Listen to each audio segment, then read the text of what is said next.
Right, okay, well, Let's do it. welcome everybody to another episode of the All About Valley podcast. For a change today, we have somebody that's more handsome than me. Don't know about that. That's very rare, Gordon. You were the one that was brushing your hair before we started. I saw you. That's supposed to be a secret. You can't even do that. There are no secrets in this game.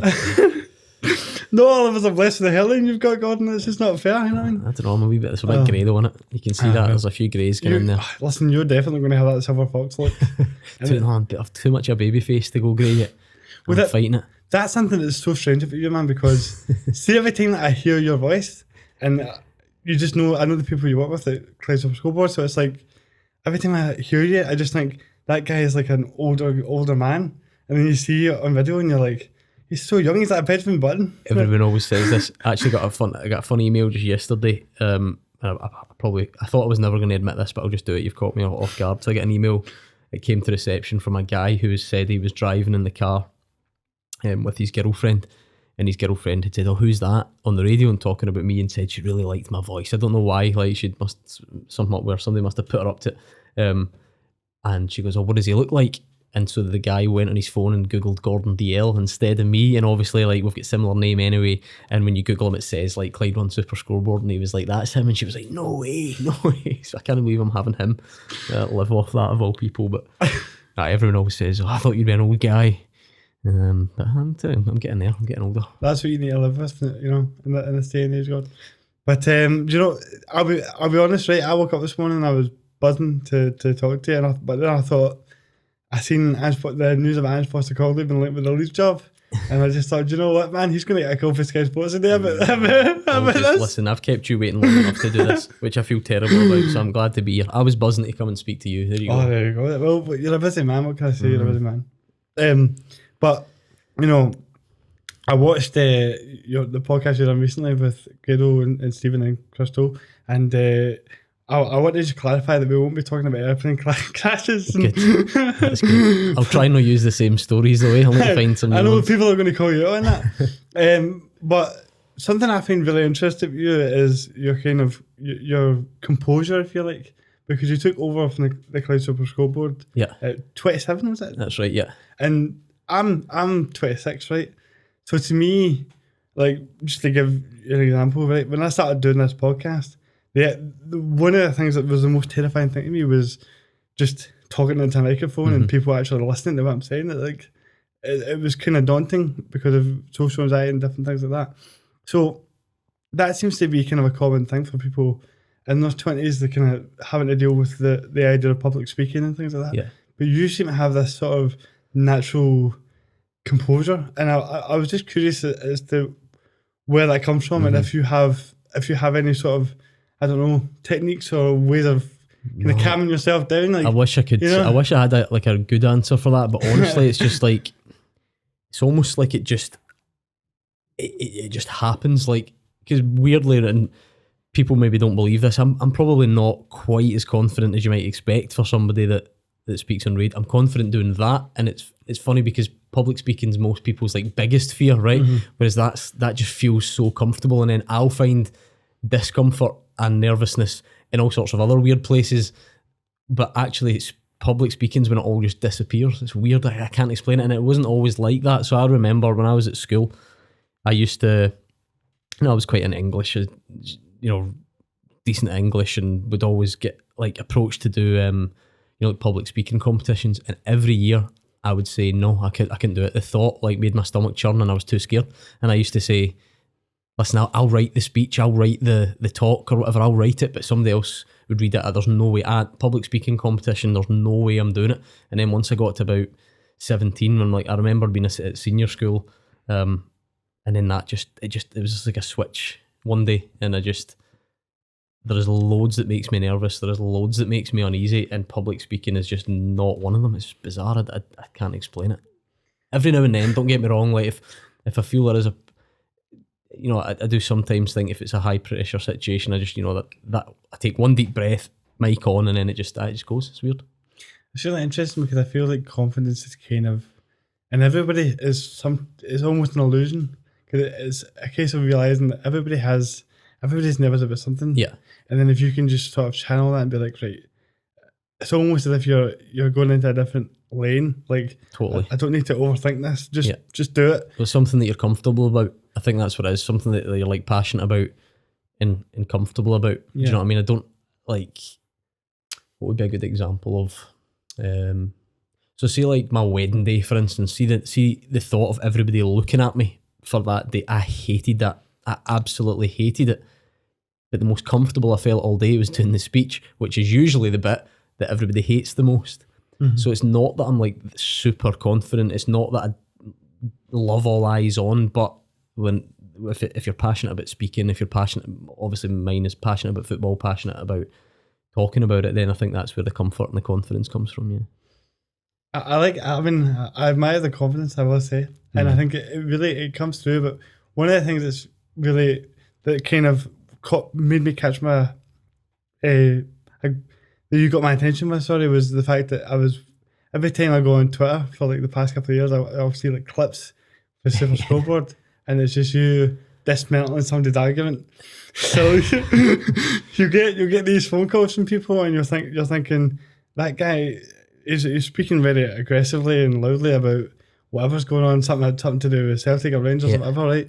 It's usually one of the old firm that are talking about this kind of stuff, and some of the points that you hear, you're just listening to it and going, I know that didn't make any sense, but you seem to have an ability to be like, just in a couple of sentences, dismantle the whole argument, whereas most people would just be like, oof, that was quite intense, I didn't really know how to handle that. Yeah, I think that stems from, you probably just need to know like whatever the subject is. Like, I don't know, if the guy was arguing about there's loads of things I know nothing about, do you know what I mean? And whoever it is would run rings around me doing that. When you're so immersed in Scottish football like I am, then you kind of, I'm not saying you know everything about it, but you're kind of across whatever the story is, or you're aware of the background, you're aware of the different circumstances, and it's just about politely pointing that out, probably, because like there's a balance for me. People always say that, oh, you must love it. That's why I always want to find a really fine line. I don't want to shoot people down and make them feel stupid that much. A wee tiny bit maybe, right, for certain entertainment value, but genuinely, joking aside, because like these people have still taken the time to phone in. I still want them to phone again, so that's why some people maybe have a style out there, and radio phone-ins from the past where it can get a bit personal, almost get a bit insulting. Like I could easily become aggressive back or like shoot it down, but I just don't believe in that. It's just not really my character. Well, that's what's really impressive about it though, because you never get aggressive. You stay composed about it. It's never like a personal point you're making. You're just dismantling everything that they're saying, which I think is, like you say, with a lot of different radio shows and podcasts and things like that, it's about that kind of clickbait argument. You see that a lot with different platforms, but it's like, if I'm kind of aggressive and shooting back to this guy, then we can clip this and post it as a thing. Do you know what? But for some people, maybe that's the right way to do it, and I'm doing it the wrong way. So I'm not saying that that's right. It's just it was like the first piece of advice whenever the first sort of thought I ever had when I started doing the show was, this is so cliche, right? Terrible. I wish I had something more exciting, but to just be yourself. Do you know what I mean? Like, see, if I was going to try and copy that person's style, you just can't keep that up. You just can't fake that. I do 260 shows a year. I'm now in my 6th year. Right? My arithmetic's not great. I told you I was more into words than numbers, but that's a lot, and that's a lot of hours to keep up some like pretense that I just it's just not my makeup. So but actually, I wish it was even more the other way. There are still times when a call's ended or a show's ended, and I'm like, I could have been even more calm there. I got a little bit more heated than I would have liked. But then to the outside, people might think that it didn't get heated at all. But sometimes I'll just write the word calm on the top of my paper and underline it just to remind myself. What does your like sort of daily routine look like? Because like for me, in terms of staying calm and things like that, I did like a big workout before this, right? And workouts happen for everybody, but I have this thing where going to the gym and doing something when it physically challenges me calms me down for things. So massively. So I just was curious if there's something specific that you do for that. No, not deliberately. What I would say is I totally recognise that, like I used to. So I mean, I always say to people, it's not a real job. Do you know what I mean? You're all a couple of hours at night. So I used to have, what a life I used to have. I used to go to the gym every day, every single weekday.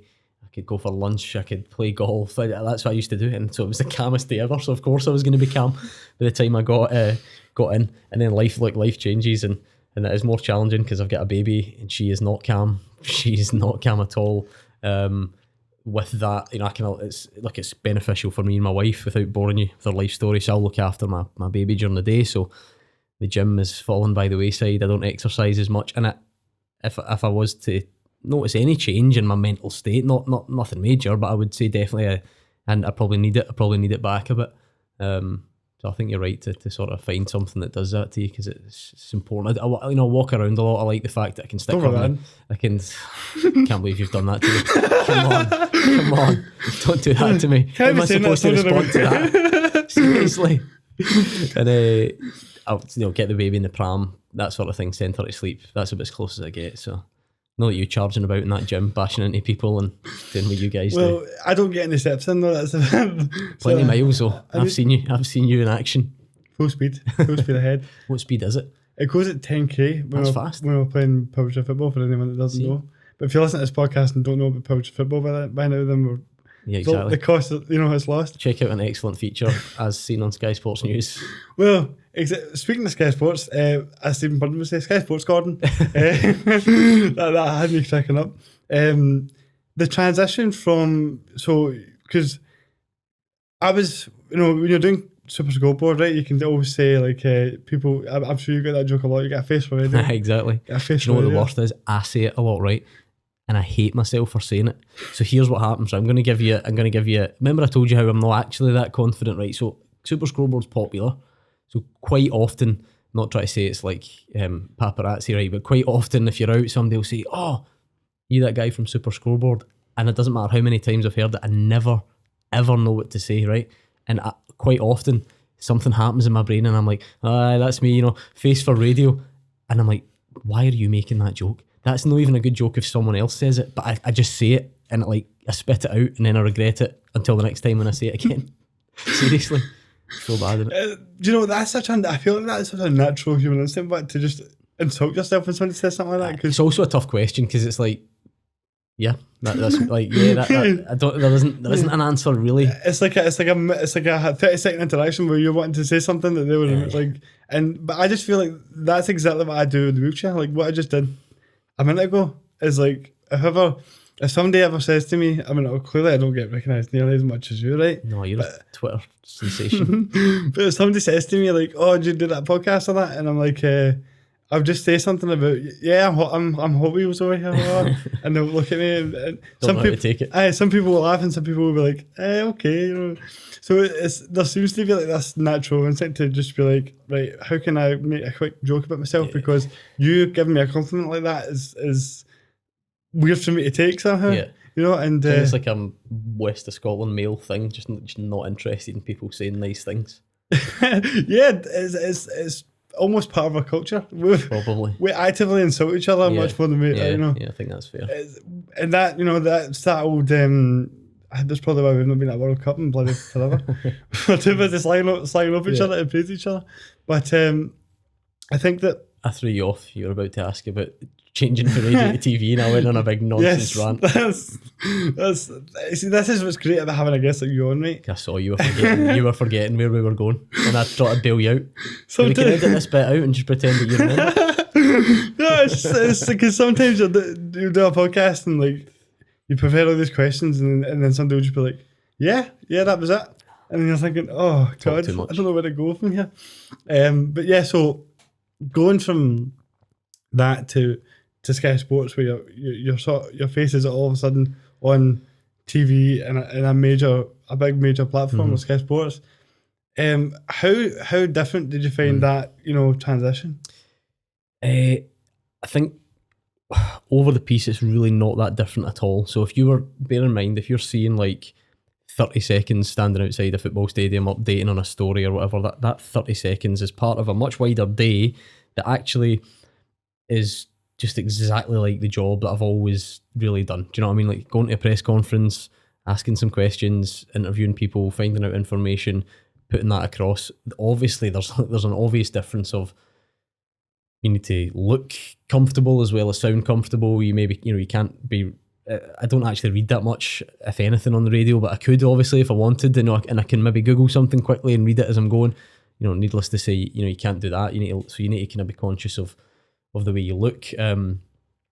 But it doesn't feel that different because so many other aspects of the job are quite similar. Granted, maybe there's a more, so like for instance, when I came to see you guys in the Powerchair football, that was the first like feature I had put together, so that was different because I'm having to think like, okay, what's going to look good, what looks good on camera, what are we trying to capture here, and that sort of thing. But I remember the first time that I had done something high profile, I think, whatever it would have been.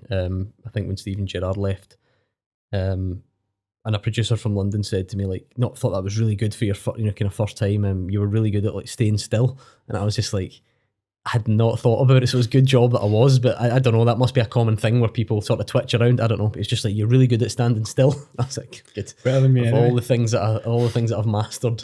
I'm not letting you away with another one. That's too many already.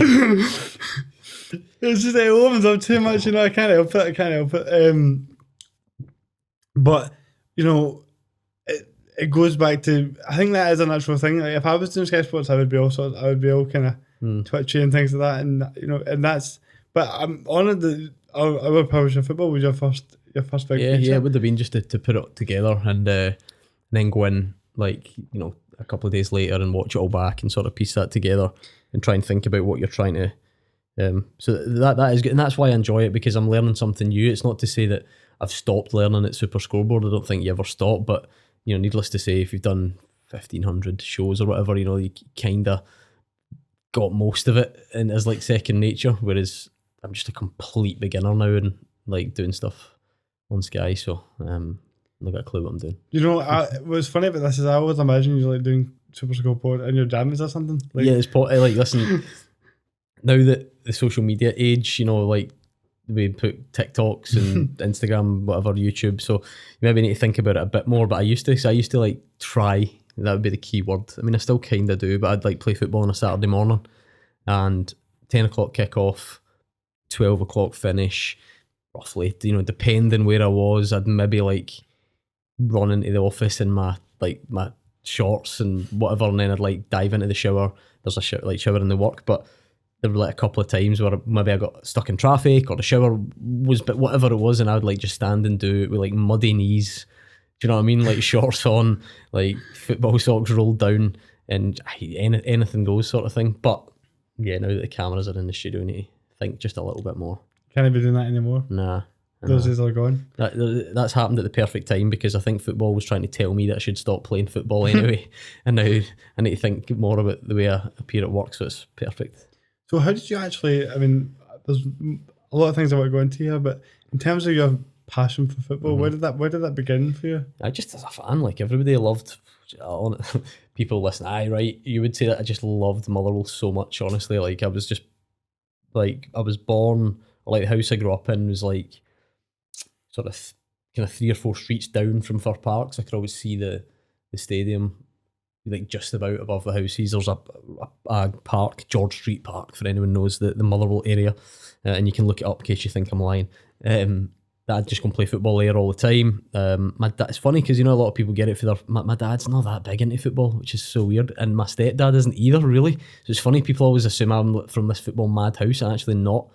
If anything, my mum probably likes it a bit more, and my sister's into it. But my papa, my mum's dad liked football. I liked Motherwell. And he was English as well, but he'd came up here, liked Motherwell, and I just loved it. But then it just like, you just get addicted to it, don't you? Because then I was between 6 and 9, I moved to England for 3 years.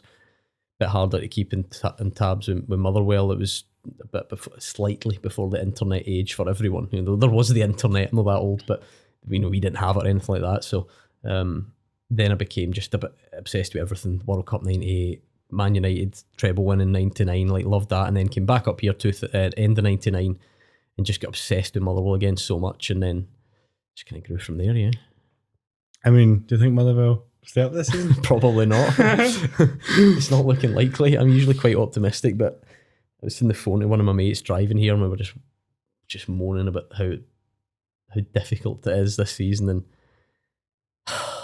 this is where I'm probably going to struggle this season to separate the professional and the personal more than ever. I've had to do it a few times, like when Motherwell beat Rangers in the playoffs to stay up. So Hugh Keevans and I covered the games, and obviously inside I was like, wow, like elated. We're kind of focused on the job at hand. Now that I do the show though, it's a bit more laid back, and it's like a kind of open thing. Like we talk about the fact that I like Motherwell, and we have a bit of fun. So I feel like it's just going to really hit me if they do go down. But we've had a good run in my lifetime. Only Celtic and Aberdeen and Motherwell have not been out the top flight, and we're a tiny club compared to some of them. So maybe it's our time. That's what I'm telling myself. You can't argue with it. I mean, I hope Motherwell still, because I think they're a really good club in terms of what they do and how they support people, and the campaigns for like mental health and stuff like that have been really great. They're a hard club to dislike, although Celtic and Rangers fans will tend to find a reason somehow, you know. To dislike everyone. I mean, I'm a Celtic fan, but I can't deny that is, you know, we can be a bit toxic about that kind of sometimes. But so I think it's probably one of the reasons why you're able to do the job so well is not being a fan of one of the big two. I think. Yeah, it's a really interesting one, that, because even now after all this time it still swirls around in my head, because like you're confronted with it so much. But I'm a Motherwell fan. I think most people know that, but then I'll never know, because obviously not everyone believes it. That's just the reality of West of Scotland, or they think you favour one or the other. We don't need to get into that. I think everybody knows that it's a bit nonsensical, but you'll never really know what percentage of people that is. So I'm like, is it actually beneficial? Does everybody just think it's that you secretly favour one or the other anyway? And if that's the case, does it benefit you being a Motherwell fan? But I do think probably there's like a silent big majority there that it helps with, for sure. Yeah, I think so. That's why I always laugh when people say, I mean, why don't all pundits or referees or whatever, like, why don't they just come out, and if they just told us who they'd support, we might not like it, but we would just accept it? No, you wouldn't. No, you wouldn't. Go on Twitter for 3 minutes and understand that people would not accept it. They just wouldn't. So I kind of get, and that's why I think I'm just lucky. Yeah, just lucky the fact that I always, like, because I wouldn't admit this on the show, right? I can't, but like, see, growing up, me and my mates like proper hated Celtic and Rangers, like hated them both, or the football use of the word hate. Do you know what I mean? Yeah. Like they would come to Fir Park, you'd be like hating it, like we would go there and get abused for like 90 minutes. You just hated them both. So see, to people like my kind of group of friends, it is a bit split of like Celtic, Rangers, but the Motherwell fans, like the thought that you would even like bother like about either one is just weird. I don't know, it's just never the way I was brought up. No, I think that, like, even when I go on Twitter and stuff like that, like, whatever point you make, it's always like, oh, he's a Tim, or he's this, and it's like, yeah, I'm pretty sure he's a Motherwell fan. You know what I mean? No, but even that, like, it's the fact that I don't know if people assume, like, they think it's like, oh, got you. Like, well, I've done this 6 years. Like, every day somebody will have that thought. Like, it's not, you know that old saying about like the truth hurts. So see, if somebody was to send me a message saying like, oh, I think that you do this too much on the show, or you say this too much, or I don't like the way you do that, I would maybe be like, oh God, maybe that's true. Like, maybe that's true. And because I'm always looking to be better, like, I wonder if I do that, maybe I need to be better. But if your core criticism is rooted in your belief that I secretly favour your rivals over your team, it is like the ultimate water off a duck's back now, because it's like, it's only the truth that hurts, isn't it? I mean, I think that what you said about the fact that it's like a silent majority, you're always going to hear these points from the two extreme sides. Yeah. So the most extreme Celtic fans and the most extreme Rangers fans are the ones that are saying this stuff. And when you realise, regardless of who you support, I think a part of kind of growing up and getting a bit more mature about it all is realising that there's craziness on both sides. Totally, and that's the thing. And it probably overall, as a small number, it just won't feel like it. And people, honestly, the people are so complimentary about Superscoreboard overall. Like, so that's not me. That's all the pundits or whatever. So complimentary. Like, Twitter's Twitter. You know what I mean? You get the odd thing, but everywhere, every day at some point, somebody will just, I don't know, soft play with my wee one, or the supermarket or whatever. Somebody will just say something nice, and that's all the. Not the ego chasing validation, but if you did that, that's all you would need. I always say that there's this amazing knack I remember recently I was getting a tough time on Twitter about something, somebody was upset about something. I think that would have been Bruni. No, actually it wasn't. It wasn't that, funnily enough. He's actually just in the back. For whatever the in fashion argument was that week, because that's the way it works. If the Rangers fans are upset about something, you're a closet Celtic fan, I can't believe you're saying that, and then vice versa, and it honestly changes like the weather. But for whatever it was, I was getting a particular amount of heat, and on the same day, I'll try not to give the details away too much, on the same day I got a message from a guy saying that he was having to come home from far away because a close family member has got cancer, and he just wanted us to know how much the show means to him and how much it really keeps him going. And on the same day, another message from someone just saying, I can't believe I'm writing this, but my mental health's in the gutter and I'm all over it, but I cannot explain how much a difference your show's made just to keep me going and blah, blah, blah. So you think that honestly, those two were worth like 1,000 angry tweets, but actually it's never 1,000, it's 10, and 10 seems like a lot. So that would be if anybody ever cares about me giving advice, I don't think I can give advice to anyone. 10 negative social media posts feels like 1,000, and it's not, it's 10. So even if it was, I'm trying to think, right, so Superscoreboard gets about 200,000 listeners a week, right, as the latest figures show. Even if 100 people sent me really nasty or derogatory messages about the show, 100 would feel like the end of the world. That would feel like it was going to crush me, but 100 out of 200,000, like think of that, it's still absolutely tiny. And like I said, it's never 100. It is never 100. It's 10, it's 12, and that just feels. So I think that's why, like, to go off on a major tangent, people need to treat social media like carefully, like, take it with a pinch of salt. The thought of like the impact that could have, and like if those comments were about someone's appearance or whatever, like kids growing up, it's scary to think. 100%, I think, because that mindset you have about that is obviously the right way to think about it. But a lot of people, a lot of younger people on social media, on Instagram and that, they're all kind of seeking that social approval. So one bad comment could really send somebody in a big spiral. Oh, totally, yeah. Just and I'm sure you've seen there's some good programs and stuff about that, isn't there? What's that one on Netflix? Is it the Social Dilemma? Is it? Yeah, I think it's unbelievable. It's a really like eye opener. Yeah. But at the end of the day, it's all just like most of it's just good fun. It's a brilliant world to be a part of.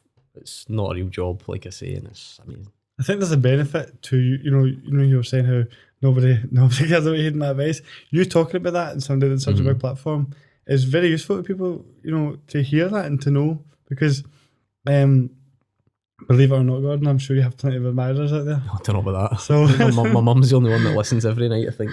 Yeah, same with me.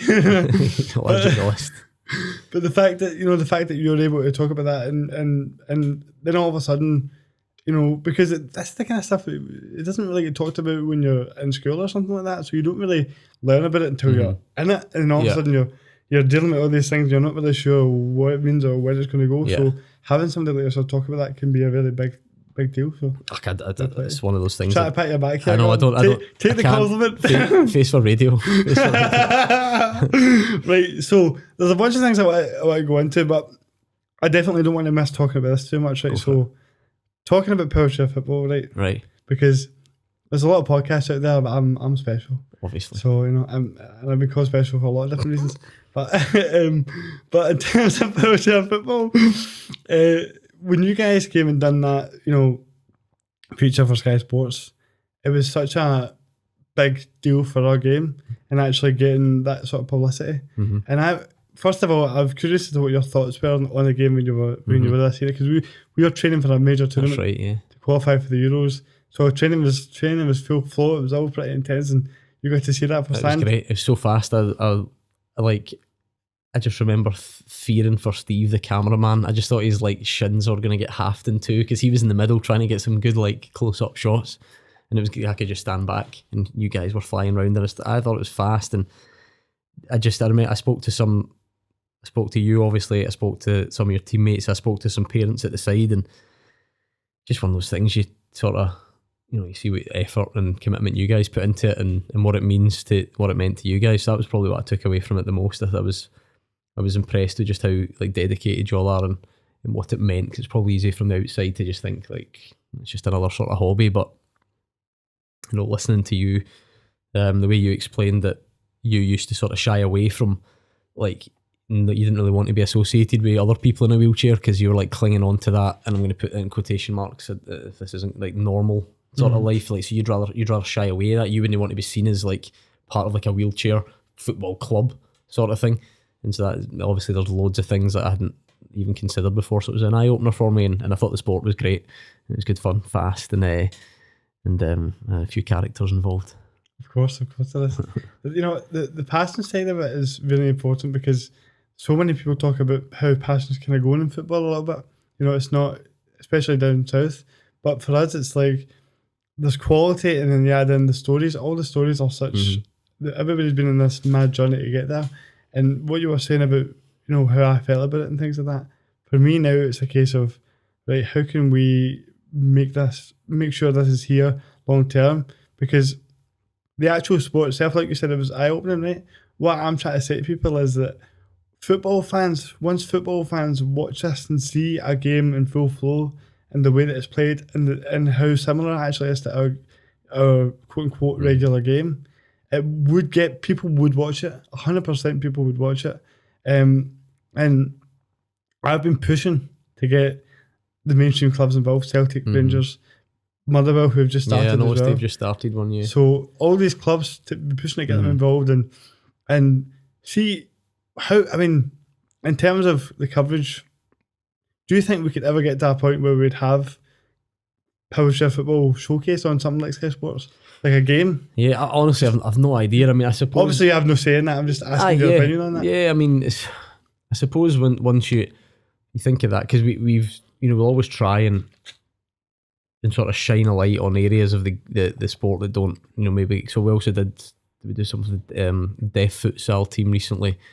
I think whether it was Superscoreboard or Sky, I saw like, you know, amputee football. So I suppose if everyone's fighting for a limited amount of airtime or whatever, you know, it's tough. But then if you get you guys like this podcast and social media is such a blank canvas, you know, you can create your own, you know, your own sort of avenues. Do you know what I mean? And drum up your own interest. And I get your feeling that, you know, you shouldn't have to always do that. You'd like to eventually feel like your hard work was done. But I think the sky's the limit nowadays because of all the advancements in technology, and it doesn't need to be on Sky Sports. You know what I mean? It can be streamed somewhere, and in fact, I think was it your tournament that you had, was that streamed anywhere? Yeah, it was streamed on YouTube. I thought that. Yeah, and, I thought I remember seeing it. It was a great showcase for the sport. If anyone wants to watch any of that, it's on. That's just because you scored a hat trick. You're trying to get people to watch it. Exactly. Shameless. That was one of the best days of my life, man. Because it basically secured our place at the Euros. It was one each and scored a hat trick, and I'll tell everyone that every day till that. So the sponsor for this episode is Lab Solutions, who are a property maintenance company that's actually run by my brother. And listen, I may be better looking than him, but he's a great guy. And you should go and check out everything he does because he's one of the hardest working people I know.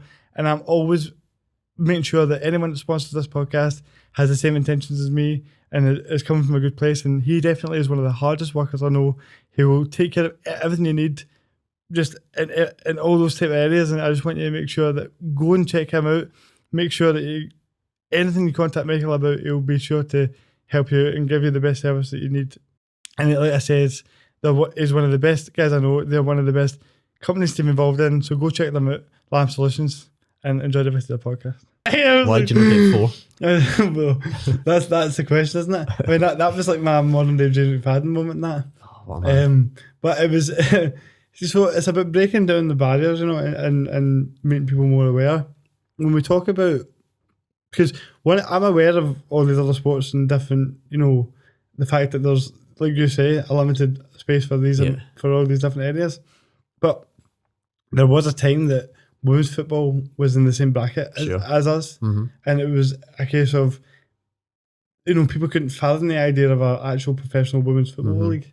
And now it's everywhere, you know. And I think when I'm talking about this, I do want to make one kind of distinction between Powerchair football and potentially every other para sport, which is the fact that we Powerchair users are I mean, this sounds a bit crazy to say, but we are kind of the most vulnerable of disability groups, in the sense that it doesn't get much worse than a powerchair, like being in a powerchair. When I say worse, what I'm trying to say is the fact that when we talk about every other area of disability, powerchair football, wheelchair football is the only sport that a person that uses a powerchair could ever play because of lack of mobility or illnesses. Most of the players that we have a condition called muscular dystrophy Duchenne's, which is a life-threatening muscle wasting disease.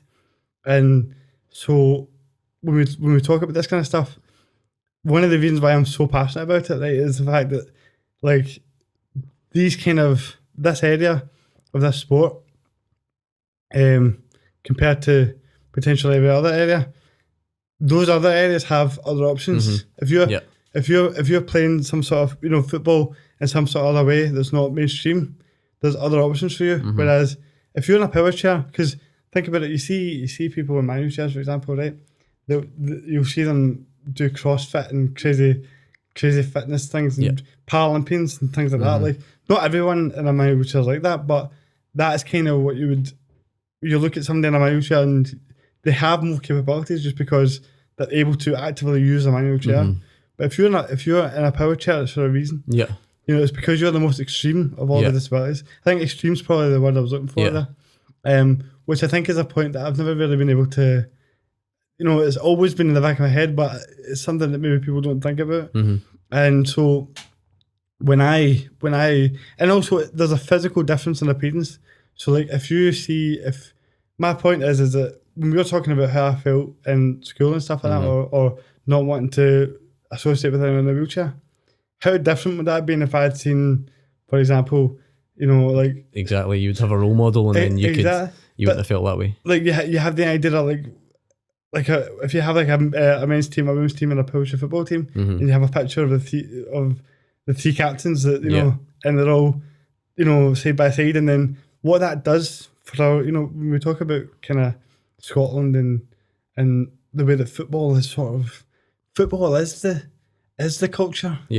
There's nothing more important in our culture than football in a lot of ways, and it's just such a big deal in this country. And I feel as though it's more than just a sport, because it can actually have a civic impact on the way society looks at people in wheelchairs and people with any disability. And don't get me wrong, I want this for every disability sport, but I'm focused on powerchair football because not just because I play it, but because time is of the essence, and then also we can break down so many. But because if you can break down the barriers for the most extreme, most vulnerable person with a disability, then that makes it easier for every person. Because everyone with a disability is some sort of level above us in terms of their physical capabilities. So if you can make it easier for the bottom of the barrel, if you like, then everyone above that benefits. See, I've never thought of it that way, and that's why you're here to educate me. So this is why we need people to listen to this. Exactly. But I really felt like that's, like you say, it's not even that people, I really do believe that people would understand that and get it and join in the fight, but they just don't know about it. And you make the point about how social media and platforms are so open these days, right?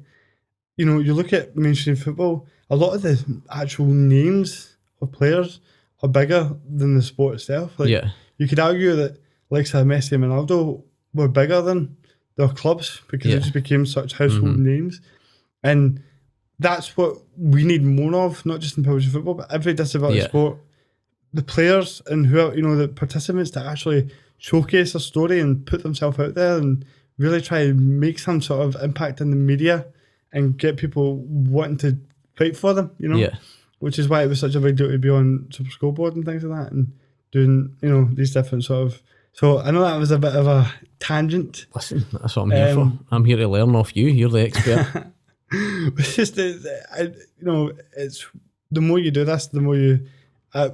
That's something specifically that I went in a meeting with Celtic to try and get them to do this, and they are keen, But something specifically they mentioned to me was, well, we already do all this for all these different things and all these different sports. Yeah, and that's then I've probably just fallen into that trap as well. Like, you're not interested in that. Do you know what I mean? And I've just like broad brushed everything, and I can see why people that that would frustrate you. And if you're saying that's what clubs have done in response, but again, that's because I've never thought about it. I don't mind admitting that. Do you know what I mean? I think that's one of the keys is just to be fine acknowledging that you don't know everything about everything. People don't do that enough. Do you know what I mean?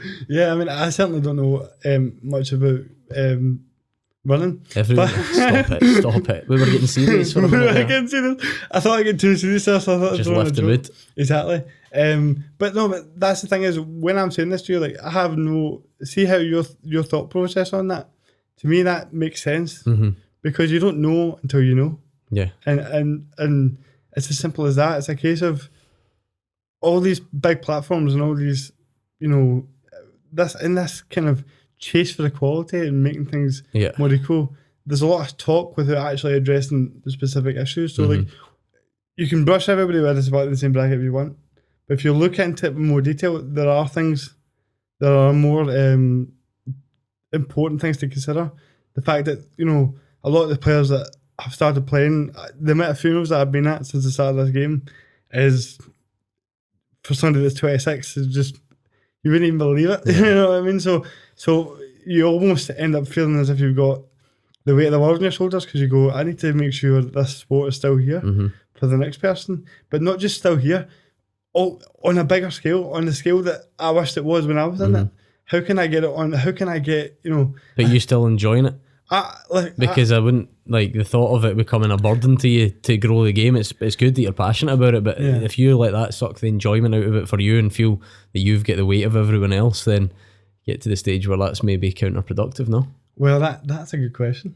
I must say, but my turning the tables on you now. I want to know if you still enjoy it. I definitely do. Good. And something actually, this is a different kind of, it's in the same area, but an interesting story about this is the fact that I played for the same team for the past sort of 10 years since the start of it all. I played for one team and one team only. And then I don't know if you heard of FC United. Yeah. Who are, I think I was part of that campaign. Is that the mental health charity thing? They had the shirts, didn't they? Yeah. A suicide prevention campaign. And I believe really strongly in that. And as somebody that struggled with suicidal thoughts in his life and things like that. So what happened with me essentially was it comes back to that talking about something and then actually taking action on it. We had, when I'm talking about growing the sport and wanting to help people, the actual impact it has on people's life is so huge. And I remember my team had won we've got like a kind of old firm dynamic. I feel like there's two top teams and then there's like everybody else, I feel like. And I was in one of the two top teams that was competing for everything. And a couple of years ago, it may not even been a couple of years ago, but we won the Scottish Cup. And I remember looking around, and it was great to win the Scottish Cup, of course, but I'm looking around and I'm kind of seeing a lot of sad faces, a lot of people that are just like, how do we even compete with, like, it just sort of became, people were getting disengaged with it because they just didn't feel that encouraged by believing that they could have success. But that isn't just, see, in terms of our league, when you look at the mainstream league, that's one thing for, because if you're Aberdeen or Hearts or finishing third, fourth, you're a professional and you've got your life and your physical capabilities. But when you're in a power wheelchair, and there's something that gives you hope and something that gives you joy, and you're starting to lose that, and you start to see people lose that, and that affects their life then, because the one thing that they're getting joy from is not there anymore. So that, so I was seeing all this, and I decided that I wanted to take players that were going to, there was like a number of players that were going to leave the sport that maybe weren't at the level that they wanted to be at or hadn't been given opportunities. And I had got to the point where I thought, I'm pretty good at coaching this. Like, we did a wee Easter camp and I was teaching some things and people actually listened to what I said, which was amazing. Would you believe that? And so I decided to take those players and start. You started a new team, didn't you? A new team under the FC United bracket. We were that organisation's tops to the games. That's our strips. Brilliant. It says talk on the back. Yeah, so I've got one in the drawer still. I was tidying my clothes yesterday and I saw it. I should have got you to wear it. I should have. I should have got you to wear it. I should You have could have signed it for me. So what you're trying to tell me is this is kind of like the mainstream equivalent for anybody that's listening. If right now Ange Postecoglou decides that it's a bit easy, so he's going to leave, take over at Motherwell and keep them up.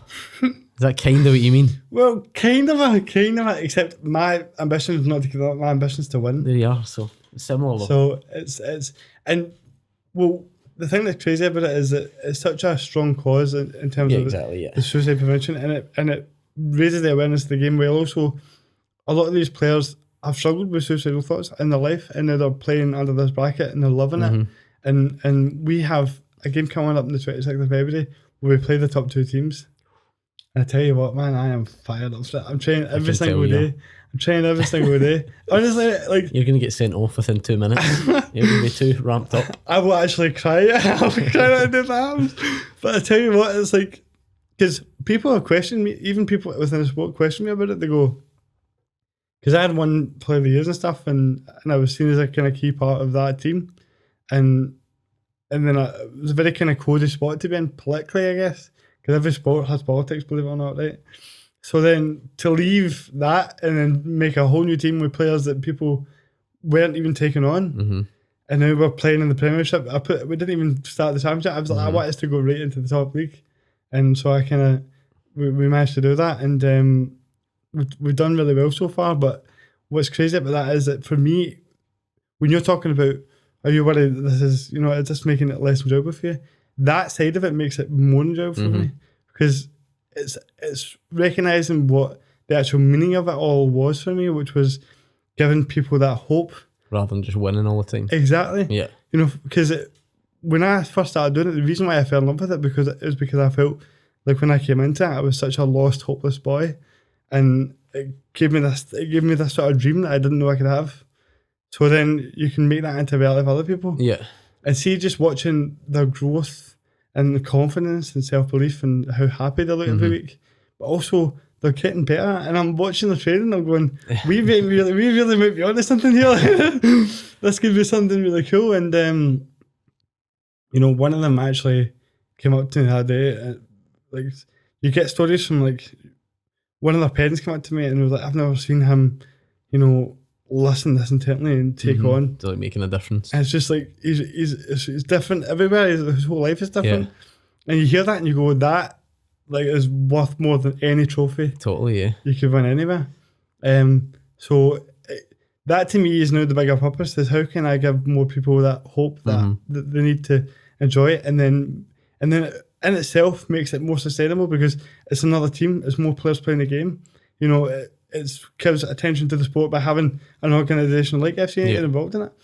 And one of the things that Celtic said to me was they kind of said it unofficially, but there were sort of hints to it of like, go out and show us that you could make a team and run it and do it. Oh, you didn't like that, did you? So you thought, I'll show them. I was like, you took that personally. I did take that personally.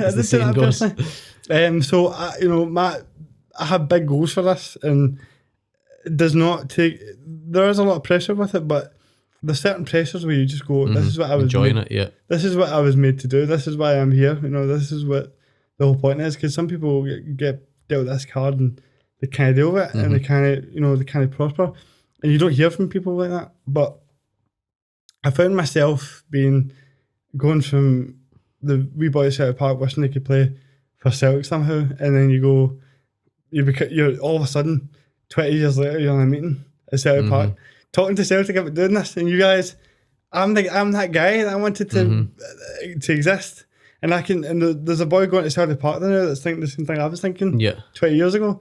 So how can I then change that for the next person? So yeah, that was just those were just things that I wanted to mention. I'm here for it. I hope you're hyped for it. I'm ready. For it. But yeah, one day we'll see a Celtic Rangers game and I will get sent off in that game. And do you know what? I'm okay with it. I'll be there. I'll be there reporting on it for sure. There's a lot. I'm telling you, people. There's that other side to it as well, where they think we're just turning up and having a laugh and all that. Like, this is serious I've seen stuff. it. It's serious business. I've seen you in action. And even just in a professional point of view, like, I would challenge any professional footballer, right, to say to me that they put more work in than I do in terms of what I do in my day-to-day routine, working out, eating well, just everything that you could possibly do to maximise your performance as an athlete. So then when people look at, disability sport and think that's not a thing that happens, it is. I've been doing it for years. This is what I'm here for. And I think that once we get seen more for that, in that kind of way, you start seeing more broadcasts and more things wanting to showcase these events. You will see a Celtic Rangers game on Sky Sports one day.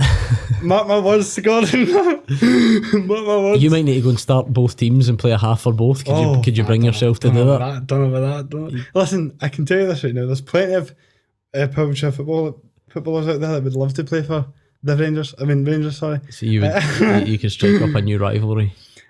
Well, look, it's going to be a rivalry, and there's plenty of heat in the games already. So a Celtic and Rangers game would be pretty... Good to look forward to it. If our legs were bad before... Stop it. But you had mentioned before we started recording that we should get the Clyde Superscoreboard team in chairs here and give us a go. I think that would be very entertaining. Very entertaining. I think so. I think we will, if you're up for it, as long as it's not disrespectful of us to give it a bash. Not at all. I think it would showcase how difficult it actually is. Oh, and there's no doubt. So what is it, 4-a-side? Yeah. Me, Wilson, DL, Keevans. What do you think? Yes, Keevans in a chair. Keevans would be. Bear in mind, he doesn't go. He's not good at any speed. Remember, he can't drive. He doesn't do anything. He walks and doesn't do above 8. He can't handle speed in any regard. So I think we'd need to get his limit brought down, because what is it, 10 kilometres an hour? You said we'd bring his down, and we'd have yours at full speed. That's right. Okay. You need to be the carrier. You're in the Premier Life here, Gordon. You need to be the one that's doing it. The thing with Hugh as well is that we'd probably need to give him, after we're 15-0 up or something, we'd probably need to give him the Paul Gascoigne treatment at you know how that game that they had, what was that, a charity match where they just kind of... I thought you meant the celebration in '96 where they tipped him back and poured all the... That would have been funnier. What I meant is when they gave him you know how that charity game they had? And let him score, sort of thing. But they let him score this goal that kind of drizzles over the line. Yeah. I can imagine that. I can imagine those scenes. But no, that would be some laugh, man. We should definitely do that. Let's do it. But I didn't expect that to be as much of a thing as it turned out to be, but it's just something that I felt that, believe it or not, you're a big deal, Gordon. I don't know, but I'm not even a big deal in my own house. Well, speaking of your own house, just to go back to you, because I feel like I've spoke far too much for somebody that's got a guest on here. You were talking about, the family life, right? We won't go too much into it, but what I wanted to ask is becoming a dad, right? Because it's kind of something that I know that I'd like to be at some point in my life. Yeah. How much is that? Do you think that's changed you as a person? Not to be too deep a question, but I was kind of curious as to how it's affected you. Yeah, I'm not very patient at all, and it's just the ultimate test of patience. It's do you know what I mean? It couldn't be more out my comfort zone. I'm so impatient. My wife would always say it, my mum would always say it. So impatient, and I maybe still am, but then I've now been able to find the biggest part of my life, which requires unbelievable patience. Do you know what I mean? When she's been awake for 2 hours or whatever and just not going to sleep, that's the ultimate test. So it's definitely made me more patient. I've always been I think some guys, just to be a bit general, maybe hits them a bit more because they never... Some guys are really not in touch with their feelings, or really didn't think they could find that level of affection. I probably always knew that I would and that I could, but nothing completely prepares you for it. And then I think it's even, there's an extra level of it, you just, that nothing prepares you for, and you're just so committed to this wee cause. It's amazing. It's absolutely amazing. It's the best thing by a mile. And I always kind of knew I would take it that way. So I say, maybe it's not. Maybe to some people it's a shock, and that makes it even more dramatic, but I think the depth of it still shocked me, just how and I get to spend all my time with her, which is great. Like I say, it's just circumstantial. A lot of dads go 9 to 5 at work or whatever, come in, I get to see her all day. It's just her and I, and she's at a stage where she can talk a lot. Don't know where she gets that from, and even though she's only 2, and her and I just try and have conversations all day long, and then I go and babysit Gordon Dale and Mark Wilson at night. It's great. That sounds amazing. It's good to hear you're clearly embracing the dad bod Amazing. situation. I know. Tell me about it. Gave up my literally like as soon as she was born was like that's like the precise moment that I stopped going to the gym. Like on the day off, pretty much. Well, see, after we do this friendly game between the four of you and the four of us, we need to get you. We need to do a workout together. Gordon. I'll take you through your paces. I would be embarrassed probably. I used to be able to hold my own. Well, just don't ask me to go on a treadmill and we'll be fine, right? I can do it now. Right, that's just the one thing, you know. I'm still kind of trying to get there. But no, it's like that. You hear that about so many guys that if they're not necessarily, they don't necessarily feel they're ready for it. It kind of changes them as a person. Mm-hmm. I've seen it, and it kind of shows you who you are. But one of the things I thought was really interesting what you said there is like being sort of emotionally aware about, you know, your own feelings and who you are as a person. Mm-hmm. And I think a lot of guys kind of struggle with that these days. Yeah, probably. It's that West of Scotland male thing, like I said earlier. It's probably why. I'm not an expert at all, but it's probably why so many young males struggle with, you know, with like proper mental health and whatever else, proper mental health issues, I should say. And I know we spoke about the things Mother will do off the pitch to try and combat that, because it's been a real like difficult situation in that area. So like I'm very lucky. Like I've never even remotely considered that I had any sort of issues going on. But it's still not always that easy to admit how you're feeling about things. But having a kid will like shock anyone, like for sure. Do you know what I mean? I think that, like you say, some people aren't ready, so then it comes and it hits them and then it like changes them. Where I was like, I felt super ready, like desperate almost, which brought its own challenges. So, but then it arrives and it's still like above and beyond anything that you could ever sort of imagine. Do you know what I mean? Yeah, it's a really cool perspective on that, man. Except I'm now at the stage where if I have road rage and I'm shouting sweary words, she shouts them back. So it's got its like, you know what I mean, it's got its pitfalls as well. You don't want a copy in you. No, exactly. So it's good. It's all good. But probably I don't know, because I'm not like I can open up and I can be kind of deep like if I want to be. I don't because I don't have any like reason. I don't need to open those boxes all the time, but it probably does, you know, on those nights where it like, say people are talking nonsense on Twitter, say you do feel like work's getting on top or you're worried about whatever. It's like the ultimate like take your mind off it, do you know what I mean? Or it gives you more perspective, I should say, because you're just like, that's a bit more important than somebody thinking that you're not really a Motherwell fan, do you know what I mean? Like, tough decision here. I've got a crying baby, or I'm going to sit on Twitter and argue and try and convince people that I actually do support a certain team. Like, there's only one winner. I love that. That's so wholesome. That, I mean, I'm like, almost want to give you a hug after that. I'm going to try and remember that at 3:00 tonight when she's crying, shouting at me. I'm going to remember just how much rubbish I was talking about, how patient I am and how it means the world to me. But it's just things that give you that different perspective can only help you as a person grow. And, yeah, definitely. Yeah. Because like that, so I was, like I said, that I loved it, but that was like that routine was, it was Superscoreboard every night, it was the gym every day, there was nothing like that, it was just smooth. You need things to take you out your comfort zone all the time, eh? So like the fatherhood's a massive one of that. Then professionally, if you're mentioning now I do some stuff at Sky, so juggling that, you just got to try and push yourself a little bit, I guess. That's the wrong phrase. I say like I'm pushing myself because my wife had a baby. That's not really what I mean. But you know what I'm saying? Like change is good. Change can be good. There's still always things to sort of move on and put a different perspective on things. All good fun. Yeah, you're channeling different areas of yourself. Like nappy changing and like drawing. Like I'm so bad at drawing, right? Like I cannot explain to you how bad I am at putting pen to paper and trying to get what's in my head going to that. And she's 2 years old. Like, so we're not exactly. And she'd be like, draw a tree or whatever. I can't do it. So like, I'm learning that it's taking me back. It's reminding me of my limitations as well. There you go. I mean, that's what the two of us are very similar. We're never standing still. We're always stop this, because now you see, I'm moaning about not being able to draw a tree, and then you're saying something that's infinitely more profound and important than that, and making me feel bad about moaning that I can't draw a tree. But you know, it's interesting because that's kind of what the point of this podcast is all about. Belly, right? That name came to fruition when I thought about the fact that what is it I really dislike about the whole idea of the whole concept of how people see disability. It's not disability itself, it's more how people see it. Yeah. Right? It's like there's so many things. There's things that we're talking about things that how we manage things, and I relate to a lot of what you said, and you've related to a lot of what I said. Although people might, on the face of it, they think, oh, Keane's has such a much harder life than Gordon, but that's just not true. And we all have different experiences. We all feel the same things though. Yeah. And that's kind of what the point is that you just said there about something that you struggle doing. Yeah, it's not the same as not being able to walk right, but the point is that we all have things that we can and can't do.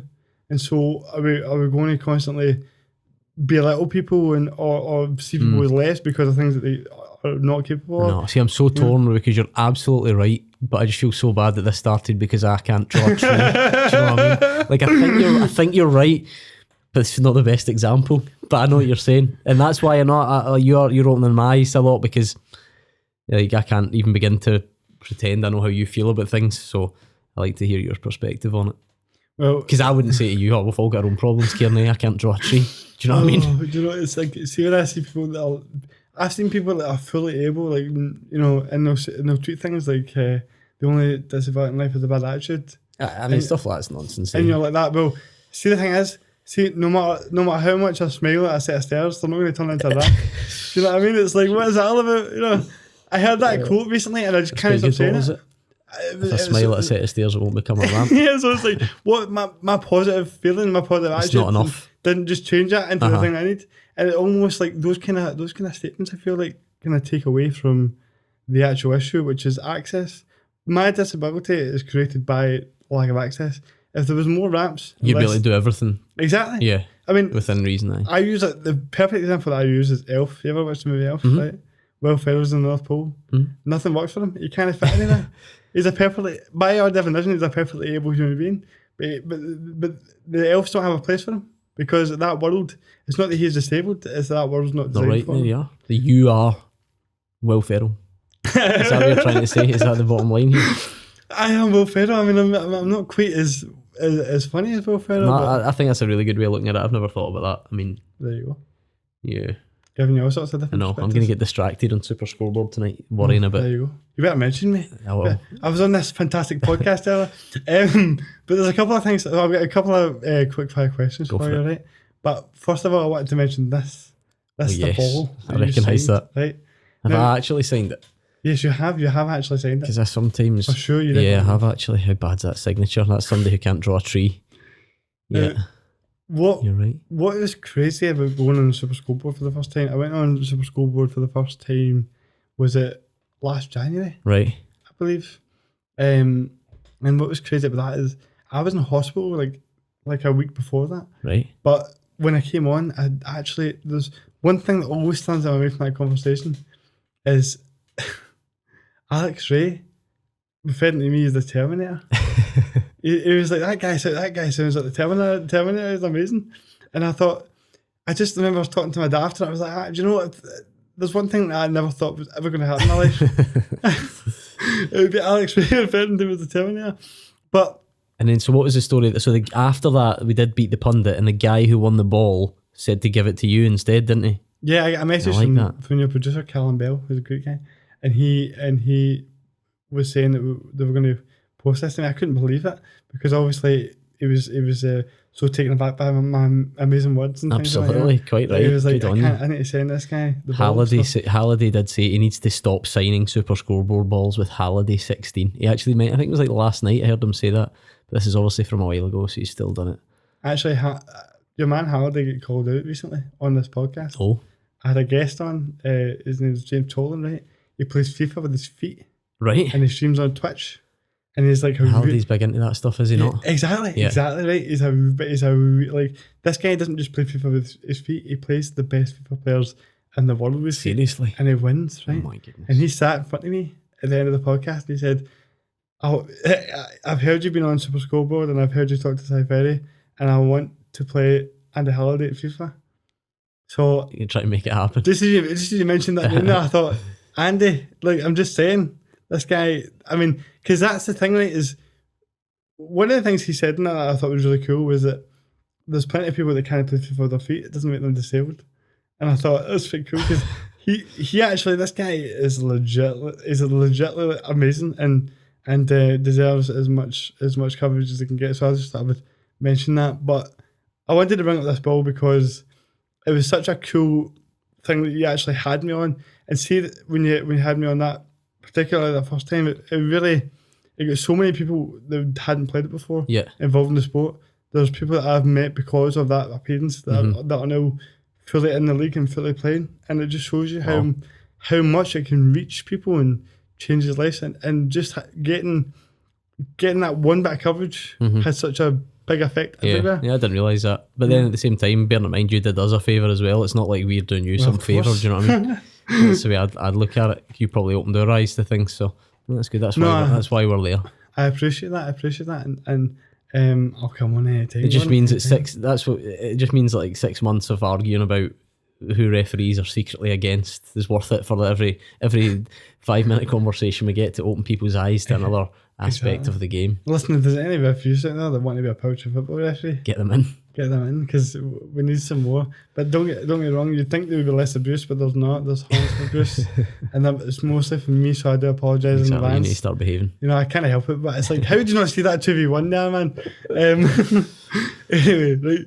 So I just wanted to take a moment and say thank you for that, because it was an amazing No, good. time. I'm glad you enjoyed it, but I can say thank you. Bye. So quick fire questions. Go for right? it.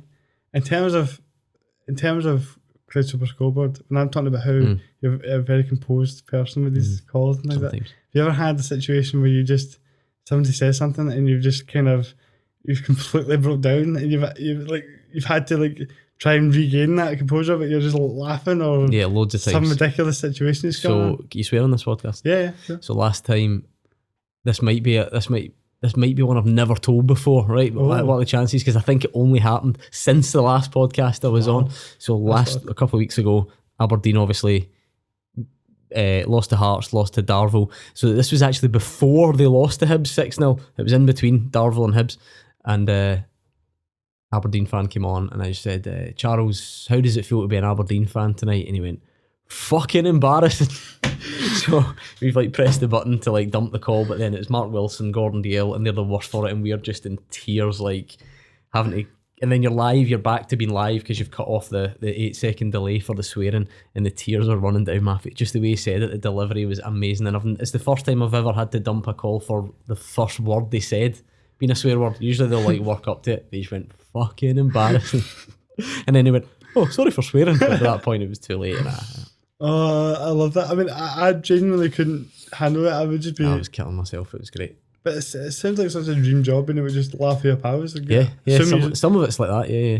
Not all, but some of it is. Assuming you get along with them all. I mean, is there no, I do. Honestly, that's the thing. I've often wondered almost what it would be like, because and this is not very quick fire, is it? But back to what we said about just trying to be yourself. Maybe some people feel that it would be good to have an edge and really argue with people and really bang heads and stuff like that. But my own personal feeling is that it's good that we can all kind of bounce off. And of course they disagree, and I'll always pick you up on things he says, and we have little arguments and stuff. But I love the dynamic, and I think it's good. No, you can tell. I think that's why you're saying about how many people listen to the show and all that. One of the reasons is you all seem so genuine. I mean, there's plenty of nonsense as well, but the fact that you all seem to have a good bond with each other and get along, which is a lot of the reasons why these shows don't do so well, is that lack of being yourself, like you say. And I think they'll embrace it. If you look at guys that have come on board, not guys that have been there forever, whether Andy Halliday, Marvin Bartley, even Cammy Bell more recently, whoever it is, they all get on board with it. They'll have the fun that we have. They will take the mickey out of each other. They will have fun with the quiz. They will have fun with the callers. That's so important. See, you could offer me a massive, massive name, a huge footballer with an unbelievable career and a great reputation as a pundit. See if they couldn't have a laugh at themselves. I honestly don't think it would work. So that's why I think the punditry game, or sorry, that specific show, people might say imagine Gordon Dalziel trying to tell Steven Gerrard what to do or whatever, but it's just not the point. It's just not the point. This is not what they're there for. Do you know what I mean? We've not put this team of pundits together because we're trying to say these are experts, and it's just about that kind of blend and just basically having people that you want to share your drive with, or share your dinner time with, or share your workout. That's kind of the feeling I get from it. No, it's 100% true. Like, even just with anything like that, like anyone in life, if you can't laugh at yourself, you can't, you take yourself a bit too seriously. Nobody really enjoys being around that. Nah. And because it generally comes from some sort of insecurity. The people that I met that are really like bulletproof and don't make a joke about anything, they tend to be the ones that have got the darkest, deepest for sure. demons. Yeah, I can imagine that. So, it definitely, you can see why that's what works, and it's always about who actually fits your dynamic rather than just getting the big name in. Definitely. Which is why it's like great to have people on that can talk like that and make it easy for you. Sometimes you get people, you do these podcasts and that, you're like, with that, I got that person on because I thought, like, the big name, and I'm looking forward to talking to them, and then you just get crickets, and you're like, wow, this is a difficult situation. Difficult situation to get out of here. But see, as and I know this isn't really a quick fire question, right? But you can tell me as much or as little as you want to here, right? But see, in terms of your career progressions, kind of went on an upward scale this whole time, and so you mentioned kind of briefly like Punchy there, just in terms of that. When we look at that on a broader scale, like, where do you have you got any sort of ambitions in terms of what you want to do next, like, or do you see yourself doing what you're doing for the foreseeable? It's tough, and I kind of try not to go there, because some people are like so super ambitious and got these like plans, and I don't think that suits me. Do you know what I mean? It's not really in my makeup, because I love Superscoreboard so much. Like, I genuinely love it.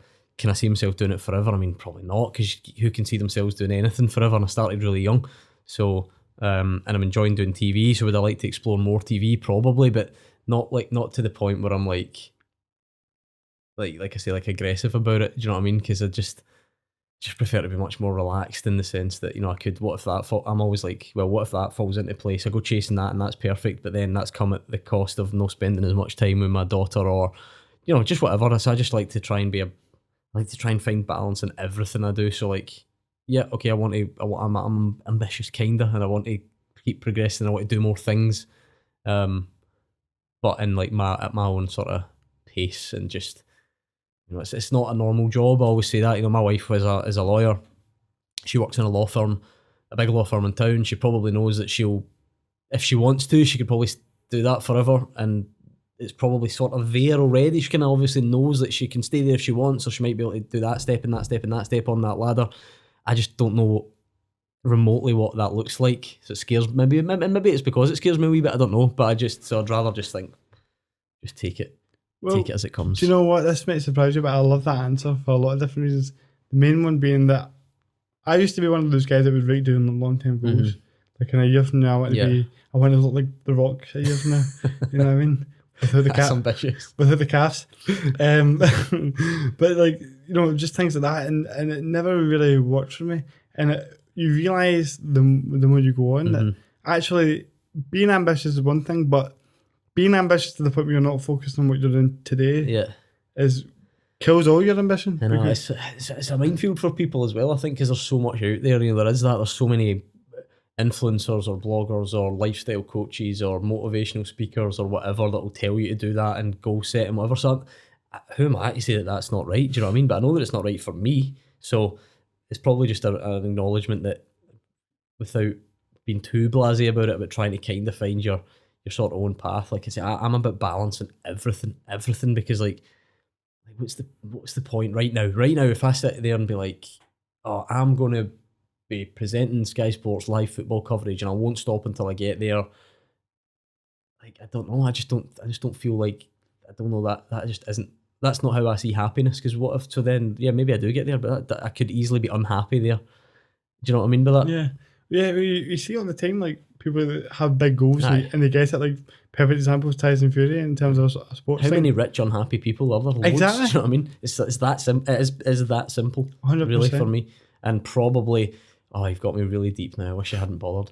Like, I'm a bit. I don't really believe. I don't believe in thinking too far ahead at all. And I'm about to talk to you about being on your deathbed. I don't think you'll look back on like what goals you achieved. I don't. That's personally me. People might be listening that you talk rubbish. I couldn't disagree more, which is fine. I'm not offended by that. I probably just think you know, kind of what made me happy. Do you know what I mean? A bit more cliche, birthday card pish, as they say on Still Game. I'm a bit like that. Do you know what I mean? Like, Yeah. that's what drives me, is probably the relationships I've got with people, rather than like being hell bent on achieving this goal or that goal. So sorry if that's boring. When you said you've got me going deep here, that seems to be something that every guest says to me. Eventually, they get to a point where they go, "Oh, I didn't realise I was going to talk about this," and they were talking about this. So it seems to be something that people have brought up to me recently, that I tend to manage to wiggle my way down to the deep side of people, which is kind of, you know, I like that, because I think that's where you get connection with people, and there's a lot of podcasts out there where they're just kind of touching the first layer of things, and I'm always curious as to what really makes somebody tick. Yeah. So I think that perspective is really healthy, especially in a day and age where everybody's all this motivational stuff about, you want to, you know, there's never enough. You know, it's you against you every day, and you need to be better every day, and I just believe that, having been that guy that was really like into all that stuff, I'm much happier now for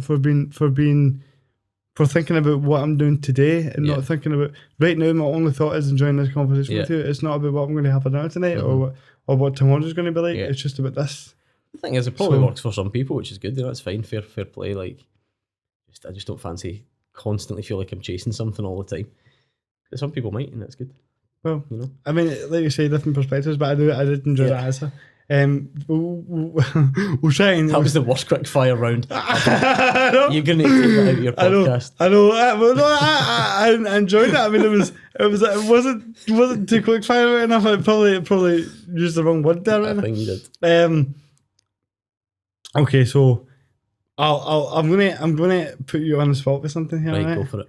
And we can make this like kind of wrapping up question, but I don't know if you're going to be able to answer this, but I was just curious because you're here, you're a big football name, and we still have him not asked this question, but the current Premiership season, right? Everything that's going on. Yeah. If I was to ask you how you think things are going to turn out this season, what would you answer to that question? You've got me an easy time, because this is not that controversial, is it? I can say that Celtic, with a 9-point gap, I would fancy them to go and win the league, and that's not controversial. If you ask me that when they're level, I'm getting battered on Twitter when this goes out. But I think, like, I can say I don't get the scope to do it on Superscoreboard very often. I think Celtic are really enjoyable to watch, not so much when it's against Motherwell. I think clearly the arithmetic tells you they should go on and win the league. But I actually don't get to go out to many games anymore. I went to Ibrox for Sky, and Rangers look much better as well now under Michael Beale for sure. I think like Malik Tillman is enjoyable to watch for sure. But Celtic will probably win the league, more than probably, and they've got enough certainly to win. Cup football's just a bit mad though, isn't it? The cup final. But here's the thing, right? Who's favourites right now? Celtic. Again, I don't think that's controversial, but they were favourites to beat Rangers in the semi-final last year. Definitely. So, I don't know. True. And people think you're like deliberately sitting on the fence, but that to me seems just quite logical. Do you know what I mean? It's a hard choice. I mean, that maybe... And Motherwell will stay up. Yeah. See, I mean, I know you want Motherwell to stay up, but whether or not that's actually true, I probably think that I'd like Motherwell to stay up, and it looks to me, when I watch the teams, that I think probably Kilmarnock will be in trouble. Motherwell are struggling, there's no doubt. And Motherwell just seem to lack everything. I keep thinking Dundee United have got players, they've got better players, but then they're obviously down there for a reason, so that doesn't always work. But you know, just if you asked me, would I take Stephen Fletcher, Dylan Levitt, Jamie McGrath, etc. at Motherwell? I definitely would. But like I say, it's not early in the season. They're there for a reason, you know. So maybe producer Callum's a Dundee United fan, so it'll be an interesting last day if it's a shootout between us two to go down. That would be box office, man. The two of you in there. I really hope it doesn't come down to that, because that would be. Me too. I mean, you're right though. They do have a lot of quality. You do kind of fancy. I mean, you would fancy that, but then, like you said, they've just not picked up the results. And Motherwell have been in the division a long time, you know. So These are one of the better pitches. I'd rather. One of the better. Superb. What a playing surface. I mean, Celtic's pitches are state right now, man. I noticed that. I don't know what's going on with that, but yeah. I after all that deep chat, I thought I'd throw an easy question at you there. Why not? But listen, I have no idea how long we went for, Paul. 120. Is that long? Well, there you go. No, just because I normally we get to the hour mark and you kind of. But listen, I'm really grateful for you making the time, and I hope you've enjoyed this conversation. Loved it. I'm good. Anytime. It's you know, it's been a long time coming, but I'm just been really happy to talk to you, and you come across like really lovely guy. Thank you very much. Likewise, you and I have good pals after this, aren't we? I can say I'll need to give you a wheelie. But honestly, that Powerchair football game, I'm going to hold you to that. Jeez, I should have commit. Delete that bit. Cut that bit out. Man. Oh, but thank you so much, man. Pleasure. I'm sure we'll speak again soon. Anytime.